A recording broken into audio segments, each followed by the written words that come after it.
Alrighty, welcome back to episode 4 of Courier's Let's Play Modded Minecraft. As you can see, we have some significant farm growth going down here. We've got some matured blackberries, some matured everything really. We've got strawberries, we've got raspberries.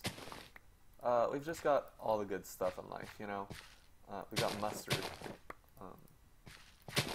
so there's that, sadly. But as you watched me do in fast forward at the end of last episode, I built this this nice little kitchen right here. It's strictly for Pam's Harvest Craft, and I think it suits nicely. So as you can see, we've got everything right here, and I took to crafting some dishes so I don't go hungry. So we've got ourselves some delicious fruit salad, some garden soup. Something else I did was I investigated the mana pool a little bit further, and I did indeed confirm that no, nothing was wrong with it, but our generation was just garbage. So, as you can see, I made some endo flames off camera, and that's that. So as you can see, we've actually gone up quite a bit. I think that's 3 pixels worth, well, not pixels, but 3 notches worth. And that is significant. Now with the endo flame, what it allows us to do is to burn anything that we have. So if I grab something like slabs and signs, we can take that and throw them to it, and it will act like a mana furnace. Now just to show you how to make it, it was right here. It's a very simple recipe, but for the mana petals, which is the only difference from the day blooms, and the colors that is, you have to cast the normal petals from the flowers into the mana pool, which we did have enough to do over there. And then you just cast these guys all into an apothecary with a seed, and you've got an endo flame right there. So, I'm just going to leave that behind. We don't need another one. Back to demonstration.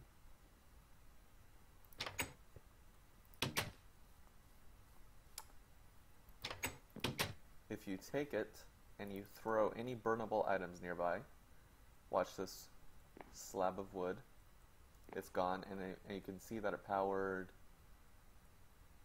one of them. Apparently the animation doesn't go on long enough with slabs. Let's try this. You can see them getting consumed, and then there it is. You can tell when they're working by the slight animation. So, that's that. That's how we got to this point in mana generation. So, yeah. I'm pretty sure you can burn signs, can't you? No, you can't. Okay, never mind.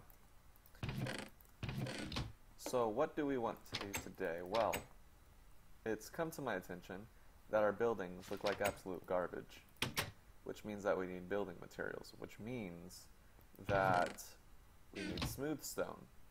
But I don't want to go about using coal. How are we going to get around this? Well, many of you already know where I'm going with this, and it is something called an igneous extruder. Now this is something very, what's signalon? I haven't seen this before. Copper, not worth it, that's what this is.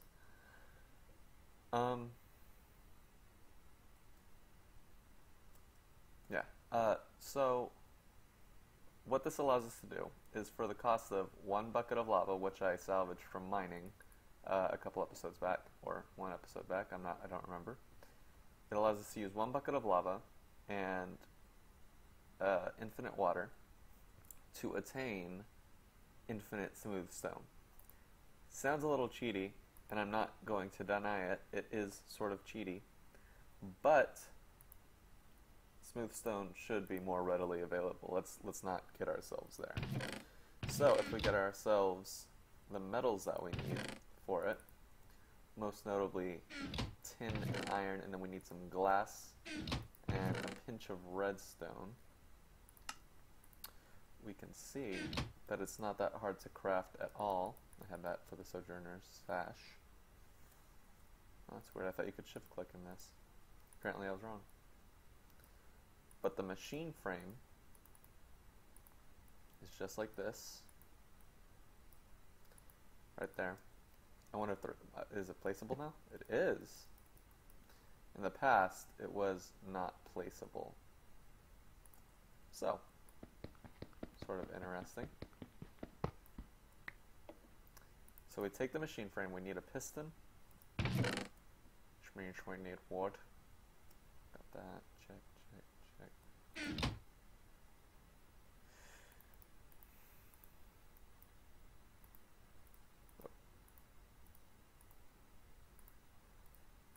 We got ourselves, oh.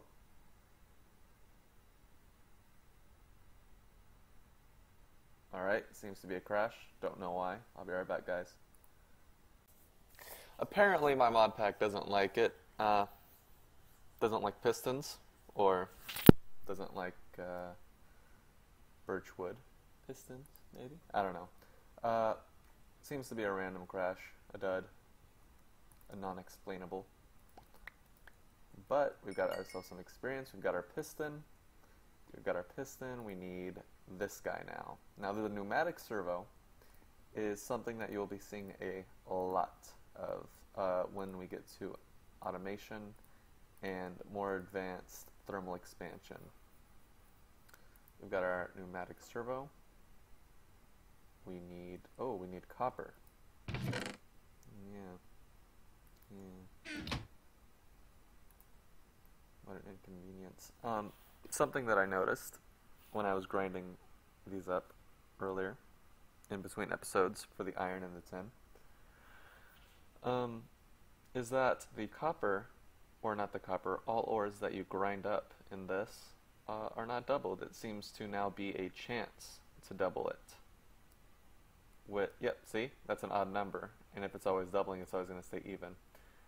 So you can see that we put in 16, we've lost 3 so far, so that means that 1 of 3 only gave us 1 dust. So there's that. Let's get this copper going. 1 more. There we go, we got 8. And I used up the charcoal in testing the endo flames, so we will just chuck some wood in there. I would use my coal, but it's used in recipes. So yes, let's get our recipe started. Got that. I believe it's glass on the sides. I'm used to the thermal expansion from 1.6.4. So the machine frames are brand spanking new. This whole basic and then higher tier thing is there it is, yeah, hardened. This is new. Then there's the reinforced resonance, and I believe resonance is still top tier. Yeah. There's 1 kapagea. Let's make ourselves a side crafting table. Can still do it with iron. I don't want to waste iron though. It might still require me to do it with it, but I'll see if I can work around it. Yeah. Come on.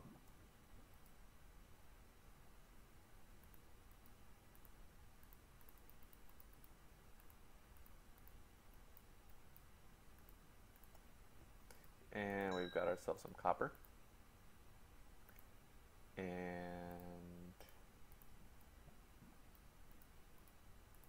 2 kapageas. which we can plunk down. Boom, boom. Alright, so we've got ourselves a basic igneous extruder, which I'm not sure. I don't believe that there are advanced igneous extruders. It might be for the upgrades that they added. But you can see here that it says that it mixes hot and cold fluids. So we can plunk this guy down anywhere, but I usually like to keep my igneous extruders rather hidden. So what we're going to do is, and you'll see why in a minute, we're going to plunk them down sideways. So that we have this guy right here. The beautiful thing, oh look at that. Can I just steal these? I can. Although I think they're pretty useless.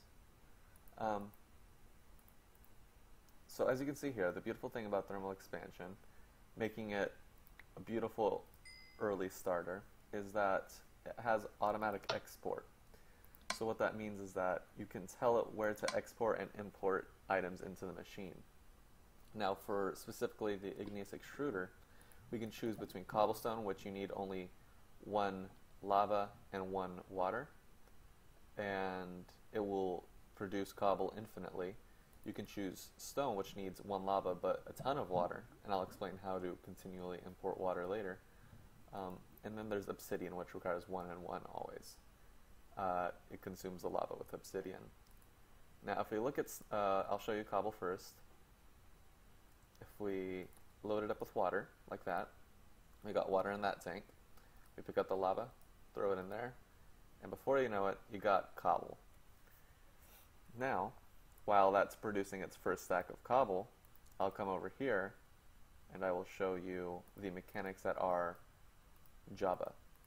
Now, is it classic recipe or is it, yeah, I need a chest.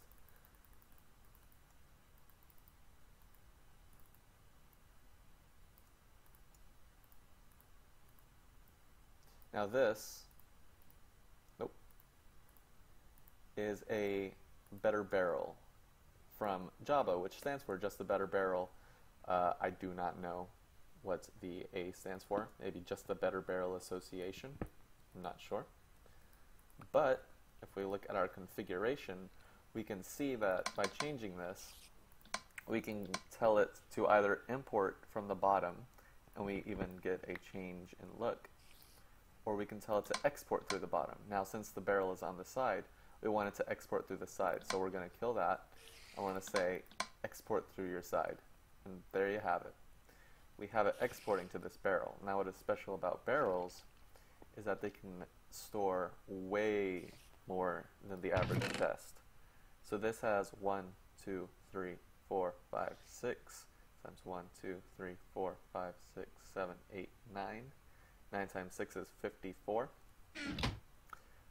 This can hold 54 stacks of something, of anything. This can hold 64 stacks of items, but of only one kind. However, it's very readily available. You can click on it, put them right back in, and yeah, it's much nicer. However, I don't want to use this for cobble, so I'm just going to pull this guy out, and we're going to switch him to smooth stone. Now watch what happens with the water when it makes its first smooth stone. It then consumes it, but it did not consume any lava. Now that is the main profit, but how do we not have to sit here and continually, you know, pour water into this guy? That is where another machine called the aqueous accumulator comes into play. We need pretty much the same setup, so why don't I go make the crafting steps, and I'll be right back once I have one.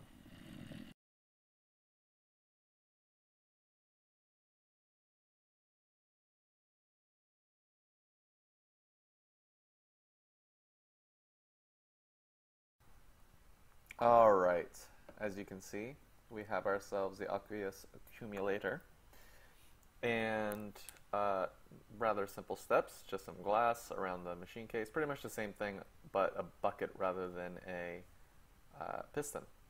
So, if we take this guy and we place him anywhere we want, he doesn't work all that well.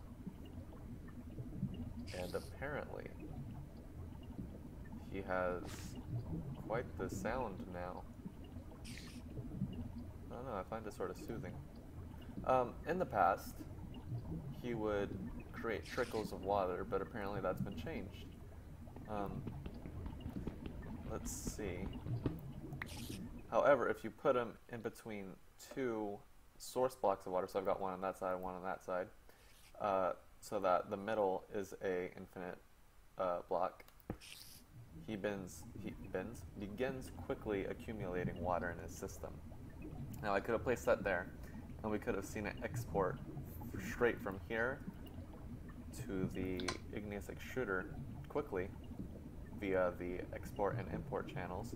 However, I want to take this chance to show you guys something called a fluiduct.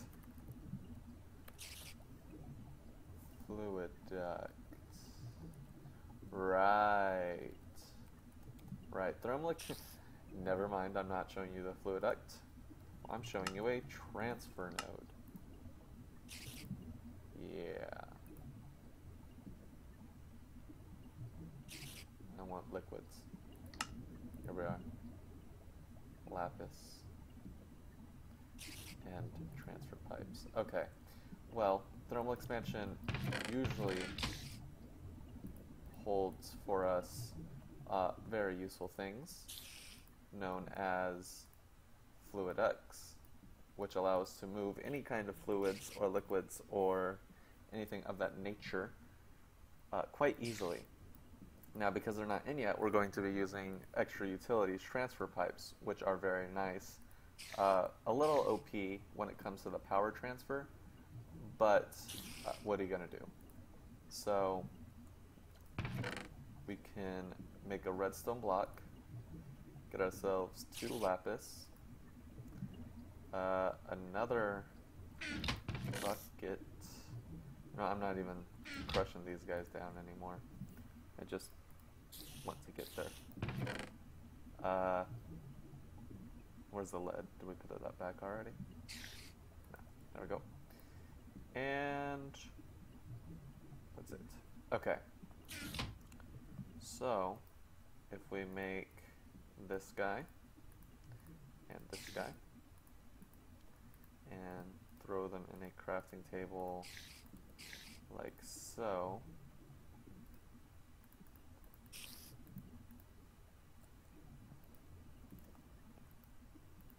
that's a very soothing sound from the aqueous accumulator. Wait a minute. Oh, okay, there we go. There we are. Okay, now what this guy allows us to do is pull liquids from anywhere, such as the aqueous accumulator. By placing him down, we can see that immediately it's taking care of business. It says, "Yo, dog, there's some water under me. Let me pull it up and give it away." And the next thing in the pipe system is the igneous extruder, which does have a liquid inventory. So it says, "Yo, dog, I got water. Let me give it some." And you can see that it also has a fairly big internal buffer.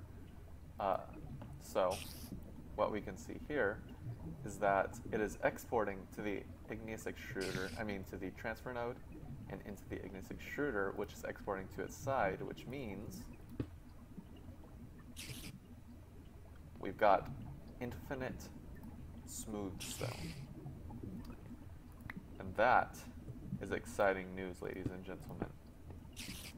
And, like I said, I like to keep everything very flush. So now, all you have to look at is... Hold on, I can hardly see a thing when looking at things with Java. There we go. Now we can see our screen. So yeah, that should make building things significantly more enjoyable. Now the transfer pipes can transfer anything that you like, I believe. I don't believe you have to change them unless you want to do sorting. But yeah, so these are a little OP in their nature, but when you don't have the non-OP, you make do. So now that we've got some building infrastructure going, how about I actually go make ourselves a better looking arboretum, and I will be right back.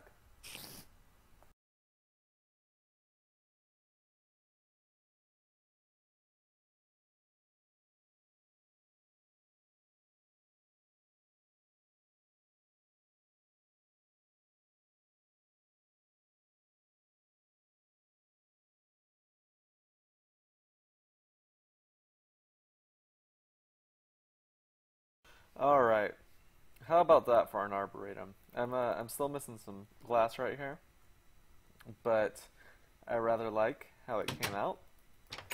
That'll be sort of final draftish for a small Botania building, but I like it. I might get around to doing this later, but probably not on my list of top priorities to fortify my temporary bunker. So, this will probably just turn into a bypass to the mining shaft. But, what I think we need to get started on next, while we wait for that to accumulate enough mana from the thingamajiggers, that's what I call them, no, from the day blooms, is we need to start working on perhaps some Tinker's Construct. Now, what this requires is a good heft of materials, so we need a lot of sand, a lot of clay, and a lot of gravel. I usually like to get 2 stacks of each, so I can get 4 stacks of grout, but we might see how long it takes us to find some of these materials. So I'm not going to bore you with this either, because I am going to go searching for probably about a solid 30 minutes for each of those materials. So yes, how about I go get those raw materials and I will come back to show you what we need to do with them.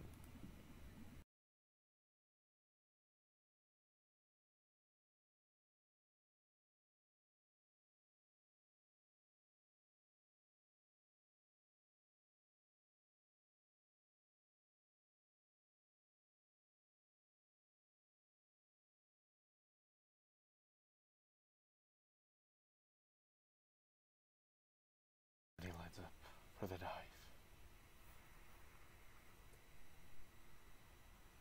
He's been training his whole life for this. And flawless execution.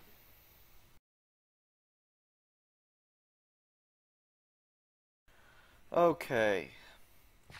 So, now that we've got that stuff, and I found cotton along the way, which makes me very happy, what we can get down to doing now is something along the lines of making some grout. Now, you might be asking, what is grout? Or you might be saying, I've made grout 50 times, I don't need to watch this garbage. In either scenario, I need to make it. So, I'm going to make it. Now, what grout is it will allow us to create something known as the smeltery. Now, the smeltery from Tinker's Construct is a very useful tool. It allows us to,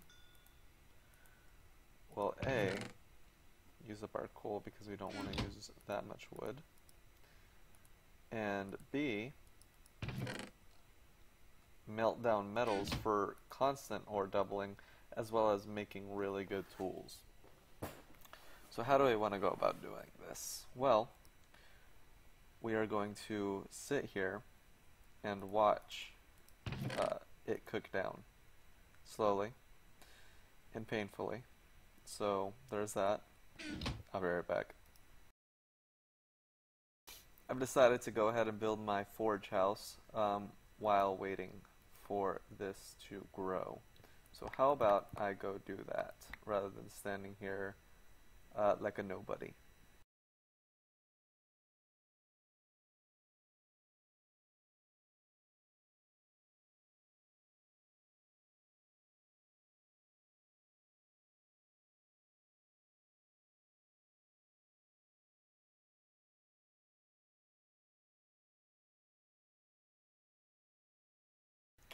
Alright, so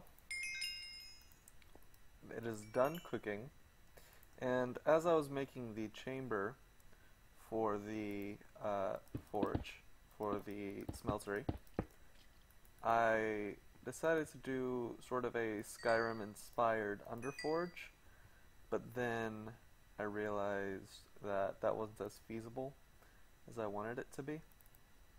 So I sort of passed on that. I have junk everywhere in my inventory. There we go. So we need to start by getting ourselves some of this seared brick.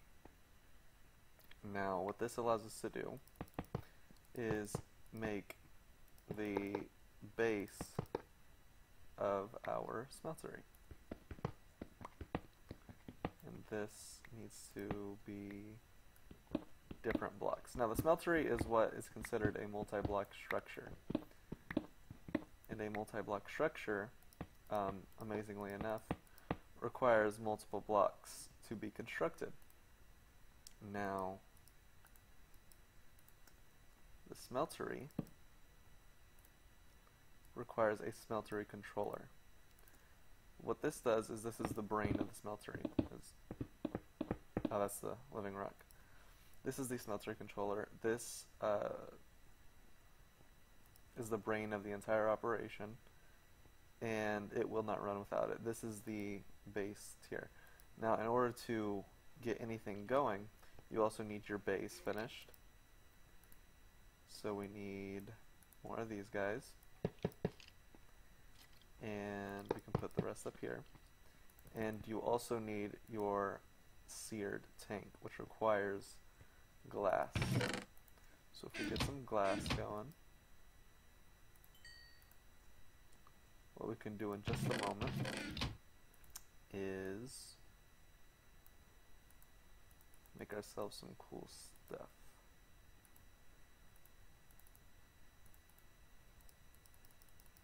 I will get to what these guys are in just a moment.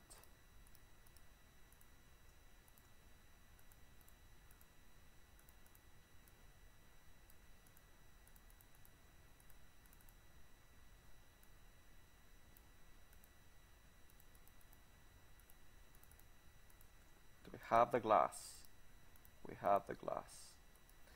If we plunk him in there and surround him with this stuff, we got ourselves our seared tank. We plunk this guy right there.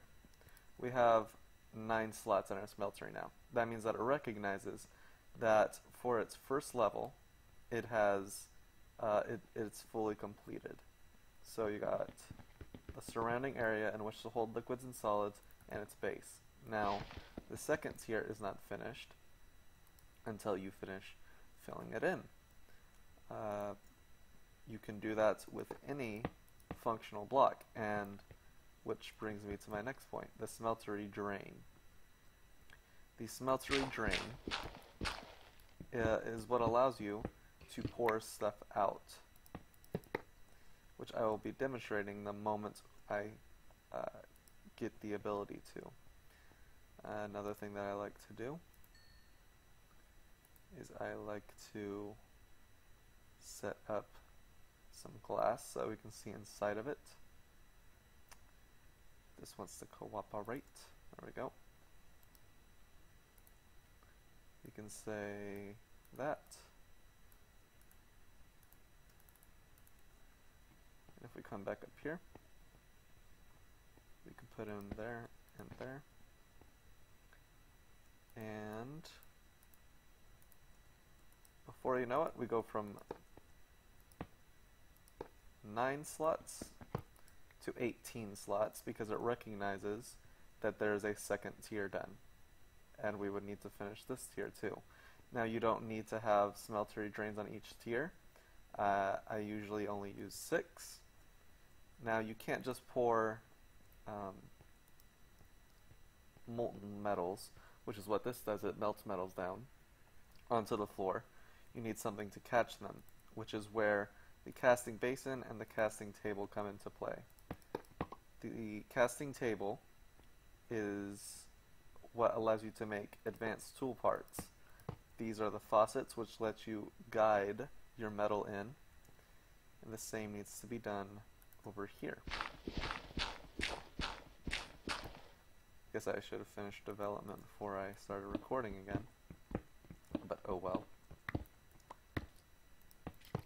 You need faucets and then basins. Basins, if you are using it for ore doubling, or just you put too much metal in, it will cast blocks of that metal, which is useful for mass production and mass emptying of your smeltery. Now, the smeltery does not run on conventional fuel. Well, I mean, technically it does. It runs on lava.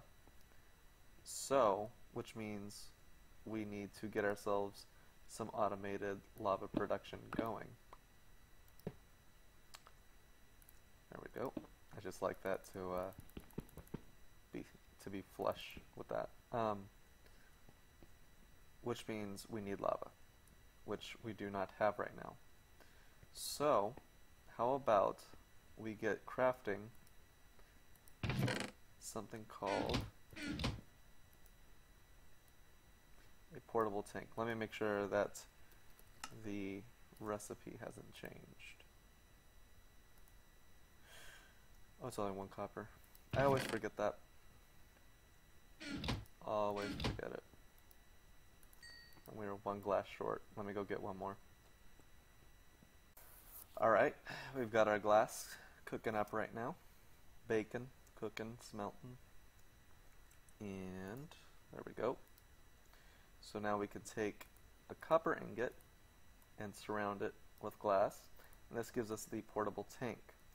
Now the portable tank can hold up to 8 buckets of liquid or gas, so 8 buckets of fluid. And you can simply load it in with a normal bucket. So if we were to come over here, wham, you can see that it's not near full. However, in order to move it around, you can't just pick it up like this.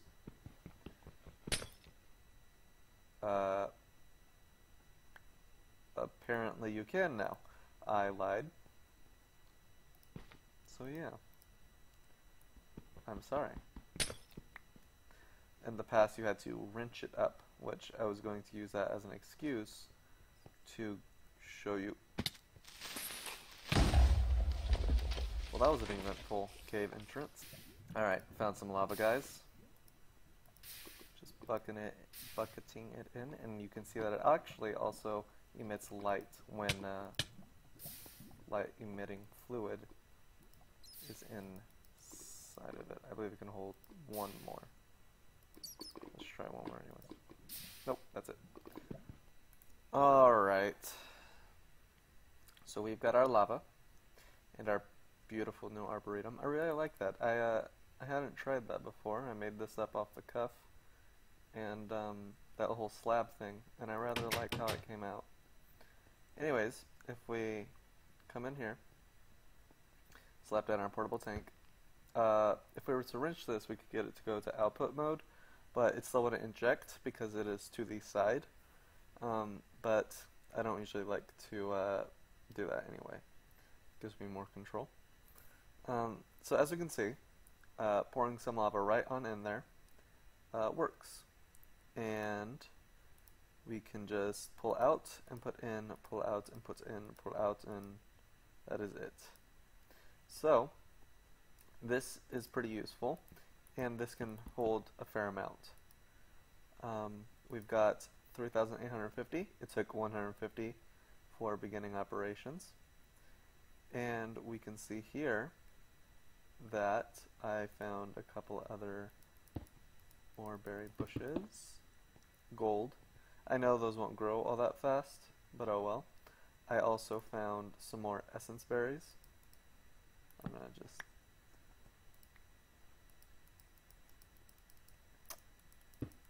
cheap. Alright, that's fine. So, for those of you that don't know, ore berry bushes grow ore berries, which are equivalent to nuggets. They can be used like nuggets, but they also just go straight into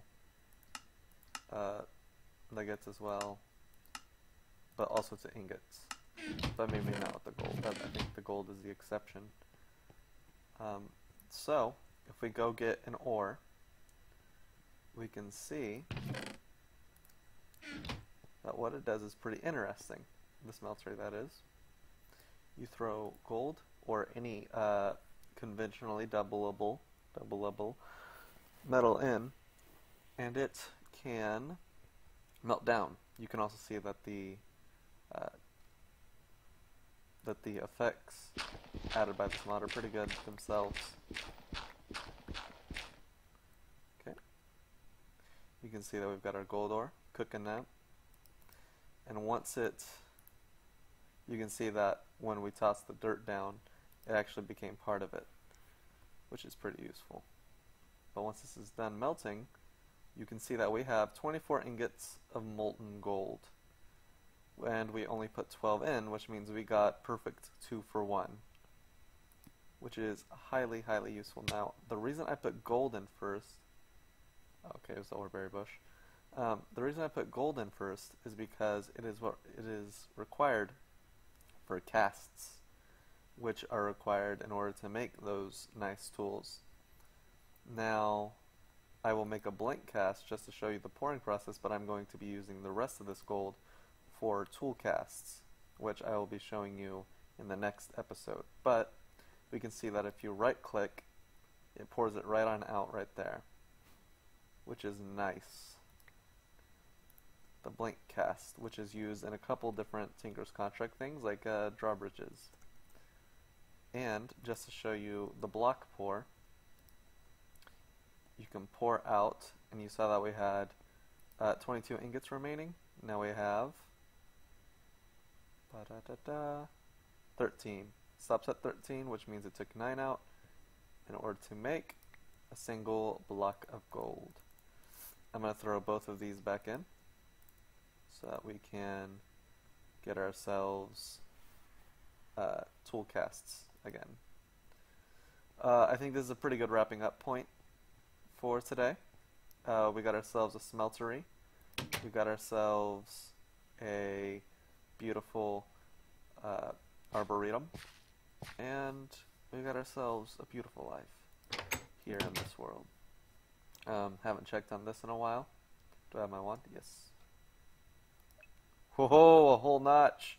We need to get more production up in here. Let's see, what do we want to shoot for next time? No, that needs runes. That needs runes. This doesn't, but it's slower than what we already have going. Runes. Rune. Again. Rune. Alright guys, thanks for watching. Make sure to share the good word, carry the message. I rather like that. Be the courier, carry the message of the Let's Play. Alright guys, see you next time.